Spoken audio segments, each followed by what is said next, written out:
Second. सो ये left side of heart, ये right side of heart. Heart failure का मतलब है कि हार्ट फेल हो गया। हार्ट का काम हम क्या करते हैं कि हार्ट को आगे ब्लड पंप करना है, तो पंपिंग एक्शन है जो वो फेल हो रहा है। अब हार्ट फेलियर दो तरह के होते हैं, एक होता है सिस्टोलिक यानी कि आगे कॉन्ट्रैक्ट करके ब्लड नहीं दे पा रहा, एंड वन इज़ डायस्टोलिक कि इसकी बॉल्स, इसके जो वेंट्रिकल्स हैं या कोई भी चैम्बर है वो इतना स्टिफ हो गया है कि ना तो प्रॉपर रिलैक्स हो रहा है, ना तो प्रॉपर फिलिंग हो रही है और ना प्रॉपर इजेक्शन हो रही है। ठीक है, तो अगर हम इजेक्शन फ्रैक्शन की बात करें तो यहाँ पर तो नॉर्मल फिलिंग तो हो रही है, एज इन सिस्टोलिक में नॉर्मल फिलिंग तो हो रही है और स्ट्रोक वॉल्यूम कम है, तो एक तरह से इजेक्शन फ्रैक्शन कम हो जाएगा। जबकि डायस्टोल में क्या है कि आ भी कम रहा है, जा भी कम रहा है, तो फ्रैक्शन में सेम ही रहता है, तो इजेक्शन फ्रैक्शन कहते हैं कि प्रिजर्व रहता है।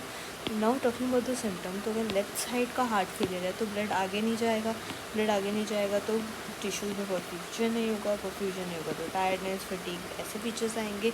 और आगे नहीं जा रहा तो प्रेशर कहाँ बिल्डअप हो रहा है, पीछे पीछे क्या था, लंग्स में अगर ब्लड फिलअप होगा तो पल्मोनरी सिम्टम्स आएंगे, आपको डिस्ने होगा, ब्रेथलेसनेस होगा, ऑर्थोपनिया होगा, एक्सेट्रा।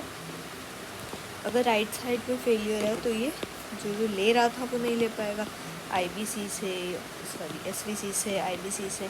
तो अगर एसवीसी से नहीं ले पाएगा तो ब्लड हेड एंड नेक में, हेड एंड नेक का ड्रेनेज होना, हेड एंड नेक में ब्लड वापस जाएगा, बैक फ्लो होगा, बैक प्रेशर बढ़ेगा, तो जो नेक वेन्स हैं, आपका जेबीपी है, नेक वेन डिस्टेंड होंगी, जेबीपी इंक्रीज होगा। आईबीसी बेसिकली लिम्स को ड्रेन कर रहा है, तो वो नहीं हो पाएगा, तो लिम्स में कैपिलरी लीक की वजह से फ्लूइड बिल्डअप होगा and there would be oedema in the ankles and limbs and all the dependent parts.